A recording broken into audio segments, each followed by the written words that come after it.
എല്ലാവർക്കും daily news അനാലിസിലേക്ക് സ്വാഗതം.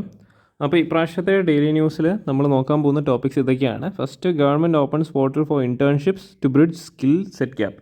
Okay, ഇത് നമ്മൾ GS2 social justice education related ആയിട്ടുള്ള ഒരു ന്യൂസാണ്. പിന്നെ ഉണ്ടായിരുന്നത് നമ്മുടെ ഫസ്റ്റ് പേജിൽ തന്നെയുള്ളൊരു ന്യൂസാണ്, caste biases segregation of work in prisons violate dignity. Okay, ഇത് നമ്മുടെ GS2 പൊളിറ്റിയുമായിട്ട് റിലേറ്റഡ് ആയിട്ട് ഉള്ളൊരു ന്യൂസാണ്. അത് സുപ്രീം കോർട്ടിൻ്റെ വ്യൂ പോയിൻറ്റ്, സുപ്രീം കോർട്ടിൻ്റെ സ്റ്റേറ്റ്മെൻറ്റ്സും ആണ് ഇതിനകത്ത് ഹൈലൈറ്റ് ചെയ്യുന്നത്. കാസ്റ്റ് ബയസസും അതുപോലെ തന്നെ നമ്മുടെ പ്രിസൺ സ്ട്രക്ചറും റിലേറ്റഡ് ആയിട്ടൊക്കെ ക്വസ്റ്റ്യൻസ് ചോദിച്ചു കഴിഞ്ഞാൽ നിങ്ങൾക്ക് ആഡ് ചെയ്യാൻ പറ്റുന്ന പോയിൻറ്റ്സ് ഇതിൽ നിന്ന് കിട്ടും. പിന്നെയുള്ളത് ക്ലാസിക്കൽ ലാംഗ്വേജ് ടാഗ്സിലോട്ട് വേറെ 4 ലാംഗ്വേജസും കൂടി ആഡഡ് ആയിട്ട്, 5 ലാംഗ്വേജസും കൂടി ആഡഡ് ആയിട്ട് വന്നിട്ടുണ്ട്. മറാഠിയും 4 അതർ ലാംഗ്വേജസും അതും കൂടി നമ്മൾ നോക്കും. ഏതൊക്കെ ലാംഗ്വേജസ് ആണുള്ളത്, എന്താണ് ക്ലാസിക്കൽ ലാംഗ്വേജ് ആകാനായിട്ടുള്ള ക്രൈറ്റീരിയ, ഇപ്പോൾ ആയ ലാംഗ്വേജസിൻ്റെ എന്തുകൊണ്ടാണ് അത് ക്ലാസിക്കൽ ലാംഗ്വേജ് ആക്കിയേ എന്നുള്ള കാര്യങ്ങളും നമ്മൾ നോക്കും. ഓക്കെ, ഇപ്പോൾ GS1 ആർട്ട് ആൻഡ് കൾച്ചറുമായിട്ട് റിലേറ്റഡ് ആയിട്ടുള്ള ഒരു ന്യൂസാണ്. പിന്നെ why Italy matters to India, ഇത് നമ്മുടെ GS2 ഇൻ്റർനാഷണൽ റിലേഷൻസ് പെർസ്പെക്റ്റീവിൽ ഇന്ത്യ ഇറ്റലി റിലേഷൻസ് ആണ് നമ്മളിതിനകത്ത് നോക്കുന്നത്. നമ്മൾ മുന്നോട്ട് പോകുമ്പോൾ ഫസ്റ്റ് ന്യൂസ് എന്ന് പറയുന്നത് government opens portal for internships to bridge skill set gap. Okay, education related ആയിട്ട് അല്ലെങ്കിൽ യൂത്ത് അൺഎംപ്ലോയ്മെൻറ്റ് അങ്ങനെയുള്ള ടോപ്പിക്സ് ബേസ് ചെയ്തിട്ട് ചോദ്യങ്ങൾ വരുവാണെങ്കിൽ നിങ്ങൾക്ക് ഈ ന്യൂസ് പെർസ്പെക്റ്റീവിൽ കാര്യങ്ങൾ എഴുതാൻ പറ്റും. ഓക്കെ, കോൺടാക്ട്സ് എന്ന് വെച്ചാൽ union government has launched 1 year internship program as part of Prime Minister's internship scheme in top companies to address the employability challenges among Indian youth. This initiative comes in response to the skill set gap observed between the workforce and the needs of the industry, which has been highlighted in the 2023-24 budget. Okay, അപ്പോൾ ഈ internship പോർട്ടലിൻ്റെ features എന്തൊക്കെയാണ്? ഒന്ന്, comprehensive ആയിട്ടുള്ളൊരു online പ്ലാറ്റ്ഫോമാണിത്. One stop solution for candidates to apply for internships in top companies. Corporates and industries can register, post requirements and shortlist candidates through the platform using AI-based matching tools. Okay, ഇത് purely internship പെർസ്പെക്റ്റീവിലാണ് വരുന്നത്. ഇപ്പം പിന്നെ കമ്പനീസിൻ്റെ participations വരാം, അതായത് Mahindra and Mahindra, Max Life Insurance, Adani group, അങ്ങനെയുള്ള top കമ്പനീസൊക്കെ ഈ സ്കീമിന് പാർട്ടിസിപ്പേറ്റ് ചെയ്യുന്നുണ്ട്. Okay, over 111 companies had already joined the portal, offering a total of 10,777 internships, signifying a strong corporate interest. Okay, പിന്നെ കാൻഡിഡേറ്റ് സെലക്ഷൻ പ്രോസസ്സ് എന്ന് പറയുന്നത് എന്താണ്, ഒരു AI ബേസ്ഡ് ആയിട്ടുള്ള ടെക്നോളജി യൂസ് ചെയ്തിട്ടാണ് കമ്പനി റിക്വയർമെൻറ്റ്സും പ്രൊഫൈൽസും കൂടി മാച്ച് ചെയ്യുന്നത്. First batch of internship will open for the candidates by October 25th with a target to onboard 1 lakh youth by December 2nd, 2024. Okay, പിന്നെ ഇതിനകത്ത് സ്കിൽ ബേസ്ഡ് ട്രെയിനിങ്സ് കൊടുക്കുന്നുണ്ട്. Internships are designed to provide hands-on training in various industry sectors such as IT, finance, manufacturing, and engineering. Okay, the training modules will be tailored to the industry requirements and include mentorship from experts to ensure meaningful skill acquisition. Okay, പിന്നെ financial outlay and implementation നമ്മൾ നോക്കുകയാണെങ്കിൽ scheme has a budgetary allocation of 5,000 crore. It is managed by the Ministry of Corporate Affairs in collaboration with the Skill India Mission. Lessons earned from the pilot phase, അതായത് നമ്മളിപ്പോൾ start ചെയ്യുന്ന October 25th തൊട്ട് start ചെയ്യുന്ന ആ initial ഫേസിൽ നിന്നുള്ള challenges അല്ലെങ്കിൽ അതിൽ നിന്നുള്ള മെട്രിക്സ് നോക്കിയിട്ടായിരിക്കും ഇതിൻ്റെ ഫുൾ സ്കെയിലായിട്ടുള്ള ഇംപ്ലിമെൻറ്റേഷൻ തുടങ്ങുന്നത്. അപ്പോൾ ഇതിൽ നിന്നുള്ള ഔട്ട്കംസ് എന്തൊക്കെയാണ്? ഓക്കെ, ഇതിനകത്ത് നമുക്ക് SDG ഗോൾസ് 8ഉം 9ഉം ഒക്കെ ആഡ് ചെയ്യാം. പോവർട്ടി, അൺഎംപ്ലോയ്മെൻ്റ് ഒക്കെ ഇതിനകത്ത് ആഡ് ചെയ്യാൻ പറ്റും കേട്ടോ. അപ്പം എക്സ്പെക്റ്റഡ് ഔട്ട്കംസ് എന്ന് പറയുന്നത് the scheme is expected to significantly reduce the employability gap by equipping youth with practical skills and industry experience. Candidates completing the internship will have a competitive edge in the job market. പിന്നെ economic ബൂസ്റ്റാണ്. Over 1 lakh youth expected to join the work force through this program annually. This initiative will contribute to India's economic development. പിന്നെ skill based training കൊടുക്കുന്നുണ്ട്.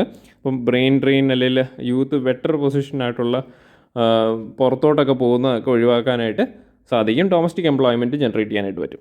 Industry participation നോക്കുകയാണെങ്കിൽ scheme provides an opportunity for industries to contribute to nation building by mentoring and training young professionals. It allows company to shape the future workforce according to their specific requirements, creating talent pool ready to be absorbed into their sectors. Okay, പിന്നെ challenges and consideration നമ്മൾ നോക്കുകയാണെങ്കിൽ scalability ഒരു ചാലഞ്ചാണ്. Implementing program on large scale, അതായത് ഇതിൻ്റെ first initial face ഒക്കെ നോക്കി കഴിഞ്ഞതിന് ശേഷം മാത്രമാണ് ഇതിനെ ഒന്ന് നമുക്ക് ലാർജ് സ്കെയിൽ മോഡലിലോട്ട് കൺവേർട്ട് ചെയ്യാൻ പറ്റത്തുള്ളൂ. അപ്പോൾ collaboration between educational institutions and industries വേണ്ടി വരും. Ensuring quality training providing meaningful and impactful training to such a large number of candidates could be challenging, requiring strict monitoring and quality control mechanisms. പിന്നെ regional disparities ഒരു ഫാക്ടറാണ്. Ensuring equal access to such opportunities across rural and urban areas is essential to avoid exacerbating existing inequalities. Okay, അപ്പം next news എന്ന് പറയുന്നത് നമ്മുടെ first പേജിൽ തന്നെ ഉണ്ടായിരുന്ന ഒരു ന്യൂസാണ്. കാസ്റ്റ് സിസ്റ്റം ഒക്കെ ബേസ് ചെയ്തിട്ട് പൊളിറ്റി പരമായിട്ടുള്ളൊരു ടോപ്പിക്കാണ്. Okay, caste biases, segregation of work in prisons violate dignity, says Supreme Court. The decision comes in a response to the reports of caste-based discrimination in prisons where inmates were subjected to tasks like cleaning latrines and sweeping based solely on their caste and their tribal identity. അപ്പോൾ എന്താണ്, അപ്പോൾ ഇത് article 15 violate ചെയ്യുന്ന രീതിയിലുള്ള untouchability അല്ലെങ്കിൽ article 17 ഒക്കെ violate ചെയ്യുന്ന ഇതാന്ന് പറഞ്ഞാണ് സുപ്രീം കോടതി ഇതിനെ ഇടപെട്ടേക്കുന്നത്. അപ്പോൾ നമ്മളിതിൻ്റെ key highlights of the supreme കോടതി ജഡ്ജ്മെൻറ്റ് നോക്കുവാണെങ്കിൽ റെക്കഗ്നീഷൻ ഓഫ് ഹ്യൂമൻ ഡിഗ്നിറ്റി. ഇത് നമുക്കറിയാം, ഇതൊരു പൊളിറ്റി ന്യൂസ് ആർട്ടിക്കിളാണ്. അപ്പോൾ അതിനകത്ത് നമുക്ക് ഇതിന് കോൺസ്റ്റിറ്റ്യൂഷണൽ പരമായിട്ടുള്ള ആർട്ടിക്കിൾ ബേസ് ചെയ്തിട്ട് നമുക്ക് ഇങ്ങനത്തെ ഒരു സാധനത്തിന്, ഇങ്ങനത്തെ ഒരു ന്യൂസിന് ഹൈലൈറ്റ് ചെയ്യേണ്ട ആവശ്യമുണ്ട്. ഓക്കെ, അപ്പോൾ ഒന്ന് പറയുന്നത് ഹ്യൂമൻ ഡിഗ്നിറ്റീനെ റെക്കഗ്നൈസ് ചെയ്യുന്നതാണ്. The judgement emphasises that every citizen is equal before the law and must not be subjected to discriminatory treatment based on social status or identity. Supreme Court reaffirmed that caste-based segregation and the allocation of work in prisons based on caste affiliations is a form of discrimination that perpetuates the stigma of untouchability.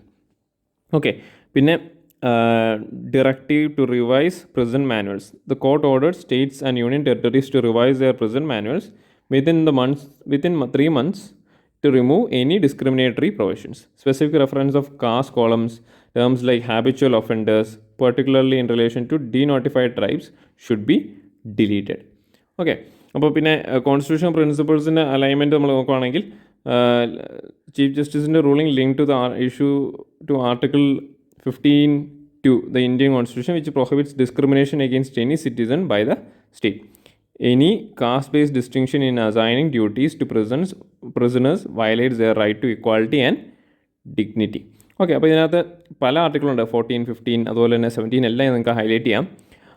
പിന്നെ addressing historical injustice നമ്മൾ നോക്കുകയാണെങ്കിൽ the ruling acknowledge that several sections of the society, especially denotified tribes and marginalised caste, have been historically stigmatised and criminalised, leading to oppressive treatment in prisons. അപ്പോൾ caste based ആയിട്ടുള്ള system ഒഴിവാക്കണം എന്നൊക്കെ പറയുന്നതിൻ്റെ ഒരു reason historically ആ ഒരു community അല്ലെങ്കിൽ ആ ഒരു കാസ്റ്റ് സെഗ്രിഗേഷൻ സൊസൈറ്റിയിൽ ഫേസ് ചെയ്തിട്ടുണ്ട്, അല്ലെങ്കിൽ ഇൻഫീരിയോറിറ്റി, ഇൻജസ്റ്റിസ് കാര്യങ്ങളെല്ലാം ഫേസ് ചെയ്തിട്ടുണ്ട്. The judgment called the holistic review of 2016 Model Prison Manual and Model Prison and Correction Services Act of 2023 to remove all caste-based discrimination. Okay, അപ്പം supreme കോടതിൻ്റെ directives എന്ന് പറയുന്നത് ഒന്നെന്ന് പറയുന്നത് റിവിഷൻ ഓഫ് പ്രിസൺ മാനുവൽസ് ആണ്, നമ്മളിപ്പോൾ പറഞ്ഞായിരുന്നു. പിന്നെ പ്രൊഹിബിഷൻ ഓഫ് മാനുവൽ സ്കാവഞ്ചിങ് ഉണ്ട്. Okay, it enforces the prohibition of employment as manual scavengers and the rehabilitation act 2013 which bans manual scavenging and task that demean human dignity. പിന്നെ ഉള്ളത് eliminating habitual offender ലേബലാണ്. അപ്പോൾ practice of classifying certain communities, denotified ആയിട്ടുള്ള ട്രൈബ്സിനെയൊക്കെ habitual offenders ആയിട്ട് പറയുന്നത്, അത് label ചെയ്യുന്നത് റിമൂവ് ചെയ്യണം. ഓക്കെ, ഇത് ഈ റൂളിങ്ങിൻ്റെ ഒരു ഇംപ്ലിക്കേഷൻസ് എന്താണെന്ന് നോക്കിക്കഴിഞ്ഞാൽ, ഒരു പ്രിസൺ അഡ്മിനിസ്ട്രേഷൻ വ്യൂ പോയിന്റിൽ നമ്മൾ നോക്കുകയാണെങ്കിൽ, prison authorities must ensure that no inmate is discriminated against or assign task based on their caste അല്ലെങ്കിൽ community identity. Okay, all officers അല്ലെങ്കിൽ അവിടുത്തെ അഡ്മിനിസ്ട്രേറ്റീവ് സ്റ്റാഫിനെല്ലാം എന്താണ് ഇങ്ങനെ ഒരു കാസ്റ്റ് സെൻസിറ്റീവ് ആയിട്ടുള്ള രീതിയിലല്ലായിരിക്കണം പ്രിസണേഴ്സിനെ വ്യൂ ചെയ്യേണ്ടത്. ഓക്കെ, പ്രിസണേഴ്സിൻ്റെ കേസിലാണെങ്കിൽ ഫണ്ടമെൻ്റൽ റൈറ്റ്സ് ഓഫ് പ്രിസണേഴ്സ് ഇവിടെ പ്രൊട്ടക്റ്റഡ് ആകുന്നുണ്ട്. Equal treatment and non discriminatory work allocation നടക്കും. It upholds the right to dignity and self respect for all inmates, thereby ensuring that their rehabilitation is based on equality. പിന്നെ ഒരു സൊസൈറ്റിയുടെ view point നമ്മൾ നോക്കുകയാണെങ്കിൽ, ruling is expected to have far reaching social implications contributing to breaking down the caste hierarchy and biases even within closed institutions like prisons. It reinforces the constitutional mandate of equality and non-discrimination, promoting a more just and humane criminal justice system. Conclusion നമ്മൾ കൊടുക്കുകയാണെങ്കിൽ ഇപ്പം ഈ ഒരു topic നമ്മൾ നോക്കുകയാണെങ്കിൽ prisoners അല്ലെങ്കിൽ human dignity article 21 ഒക്കെ base ചെയ്തിട്ട് ചോദ്യങ്ങൾ വരുവാണെങ്കിൽ നിങ്ങൾക്ക് ഈ ഒരു സിനാരിയോ അല്ലെങ്കിൽ ഇങ്ങനൊരു സംഭവം നടന്നിട്ടുണ്ടെന്നൊക്കെ ഹൈലൈറ്റ് ചെയ്തുകൊണ്ട് നിങ്ങൾക്ക് ഇൻട്രൊഡക്ഷൻ സ്റ്റാർട്ട് ചെയ്യാൻ പറ്റും. അപ്പോൾ അതുപോലെ തന്നെ നിങ്ങൾക്ക് കൺക്ലൂഷൻ കൊടുക്കണമെങ്കിൽ സുപ്രീം കോടതി ruling on caste based discrimination presence is a significant step towards ensuring dignity and rights of marginalized communities. By eliminating caste-based work allocations and stigmatizing labels, the judgment upholds the principles of equality, dignity and social justice enshrined in the Indian Constitution. Okay, അപ്പം ഇത് effective ഇംപ്ലിമെൻറ്റേഷനും constant monitoring ഉണ്ടെങ്കിലേ ഈ ഒരു സംഭവം പ്രോപ്പറായിട്ട് പ്രാവർത്തികമാകാനായിട്ട് പറ്റത്തുള്ളൂ. അപ്പോൾ അതും കൂടി നമ്മൾ ആ കൺക്ലൂഷനിൽ ഹൈലൈറ്റ് ചെയ്യുന്നുണ്ട്. അപ്പോൾ നെക്സ്റ്റ് ന്യൂസ് എന്ന് പറയുന്നത് ഇറ്റലി ഇന്ത്യ റിലേഷൻസ് ബേസ് ചെയ്തിട്ട് ഉള്ളൊരു എഡിറ്റോറിയലാണ്. ഓക്കെ, അപ്പോൾ ഇതിൻ്റെ കോൺടെക്സ്റ്റ് എന്ന് വെച്ചാൽ Italy and India have historically maintain cordial relations but in recent years the ties have evolved into a robust strategic partnership. This partnership is driven by shared interest in maintaining security in the Indo-Mediterranean region, enhancing defense cooperation, exploring economic opportunities, the visit of high-ranking Italian naval vessels to India, regular bilateral talks and joint defense exercises reflect growing strategic convergence between two nations. Okay, strategic conversion എന്ന് പറയുമ്പോൾ രണ്ട് കൺട്രീസും കൂടി അടുപ്പം സ്ഥാപിക്കുന്നു. Divergence എന്ന് പറയുമ്പോൾ രണ്ടും കൂടി മാറിപ്പോകും. ഓക്കെ, അപ്പം കീ ഏരിയസ് ഓഫ് കോപ്പറേഷൻ നമ്മൾ നോക്കുവാണെങ്കിൽ ഇപ്പം ഈ കേസ് നമ്മൾ നോക്കുന്ന ഈ കറണ്ട് കേസ് സിനാരിയോയിലും ഹിസ്റ്റോറിക്കലിലും ഒക്കെ ഉള്ള ഇറ്റലി ഇന്ത്യ റിലേഷൻസ് ആണ്.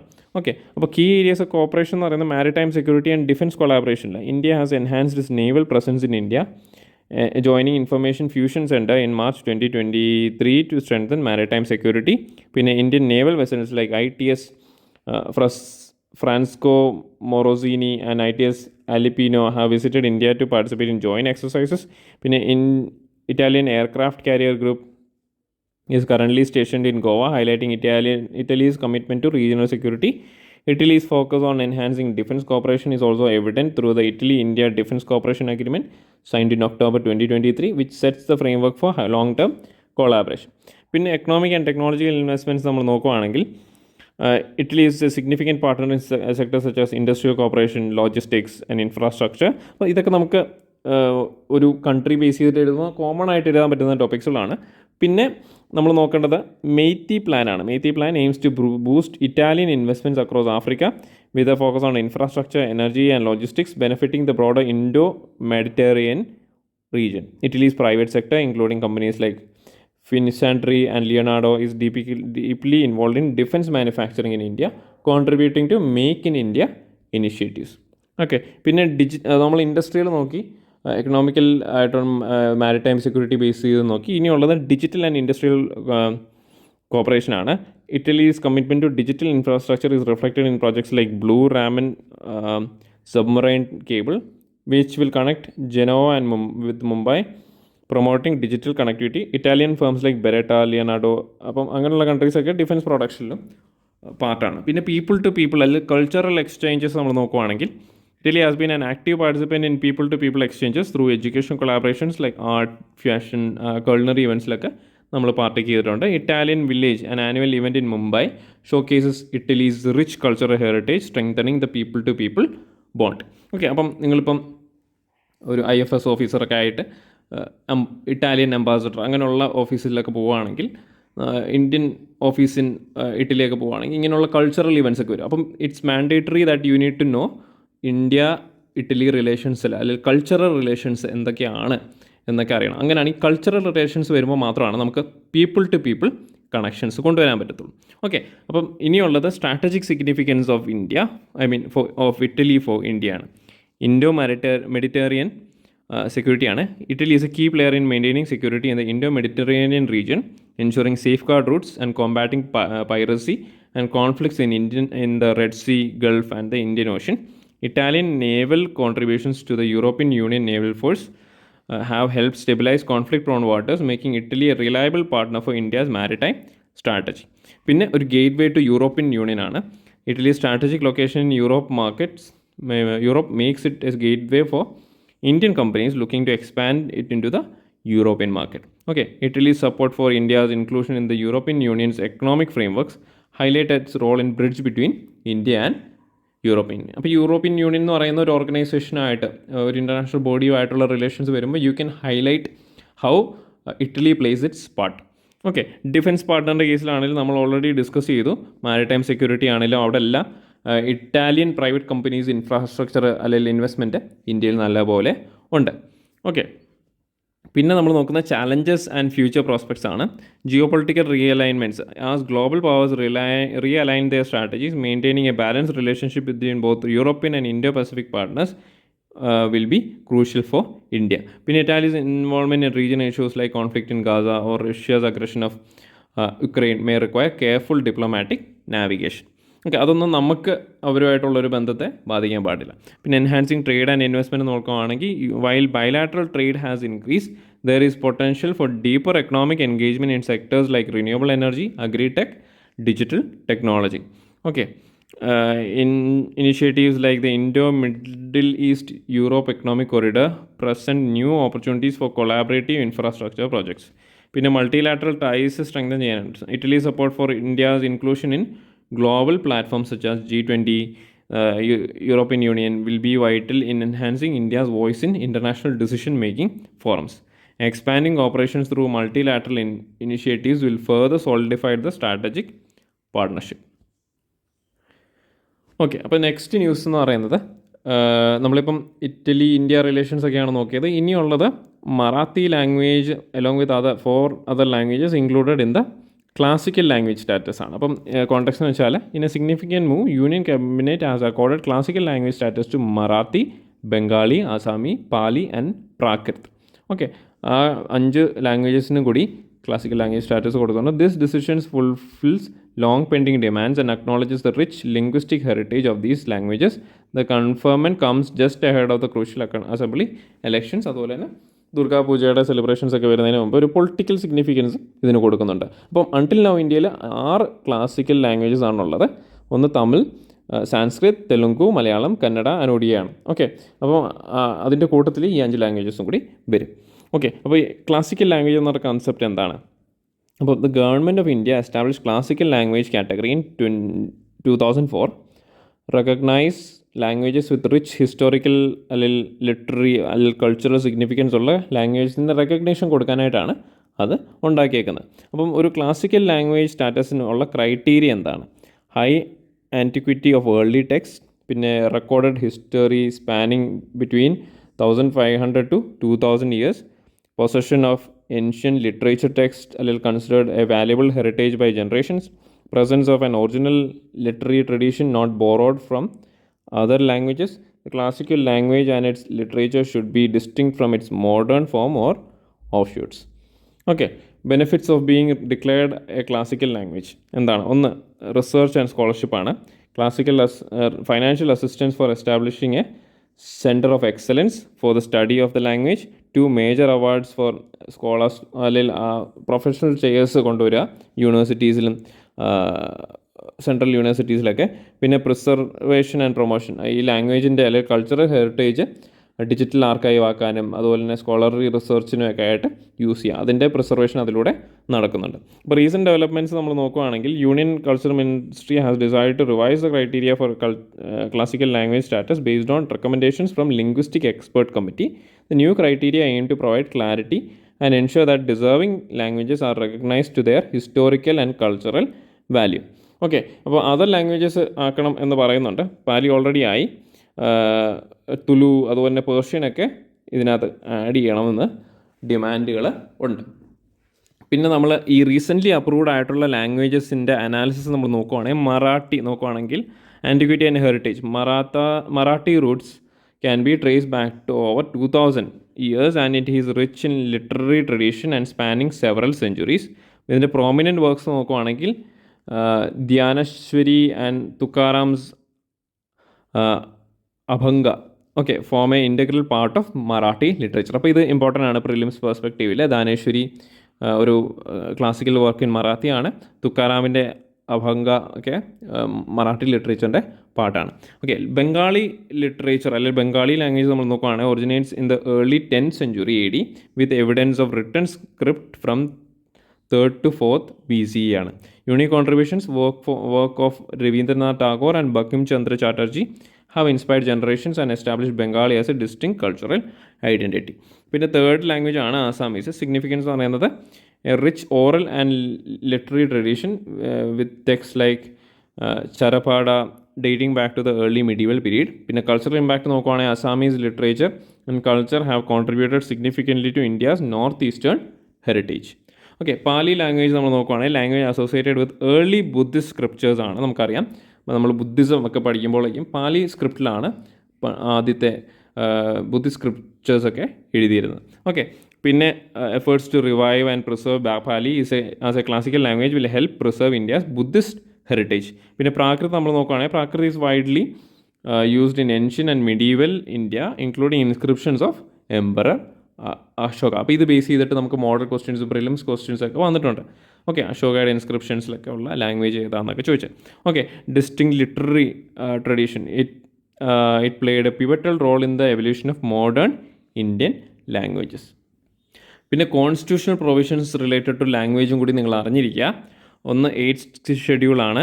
8th schedule of the Indian constitution recognises 22 languages. Of these 14 languages were initially included, others added through subsequent amendments. Recent additions are Bodo, Dogri, Maithili and Santali ഒക്കെ 2004 add ചെയ്തേക്കുന്നത്. Languages of the union നമ്മൾ നോക്കുകയാണെങ്കിൽ article 343 declares Hindi in Devanagari script as the official language of the union.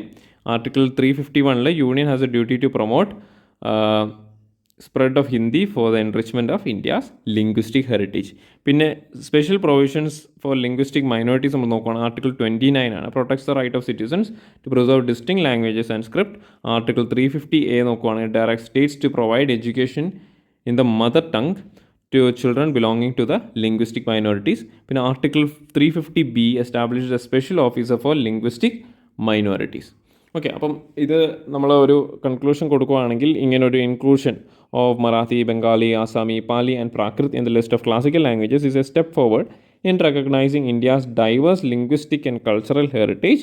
But എന്താണ്, ഒരു long standing ഡിമാൻഡായിരുന്നു classical language recognition കൊടുക്കണം എന്നുള്ള കാര്യങ്ങൾ. അപ്പോൾ ഇങ്ങനൊരു ഇത് കൊണ്ടുവരുമ്പോഴേക്കും ആ കൾച്ചറിനുള്ളൊരു റെസ്പെക്റ്റ് കൂടിയായിട്ടാണ് ഇത് വരുന്നത് എന്നും കൂടി ഓർത്തിരിക്കും. ഓക്കെ, ഈ പ്രാവശ്യത്തെ DNA അനാലിസിസ് എല്ലാവർക്കും മനസ്സിലായെന്ന് വിചാരിക്കുന്നു. കുറച്ച് പ്രിലിംസ് അല്ലെങ്കിൽ നമ്മൾ മെയിൻസ് പെർസ്പെക്റ്റീവിലൊക്കെ ഉള്ള ന്യൂസുകളുണ്ടായിരുന്നു. ഇനി അടുത്ത പ്രാവശ്യം കാണാം. നന്ദി, നമസ്കാരം.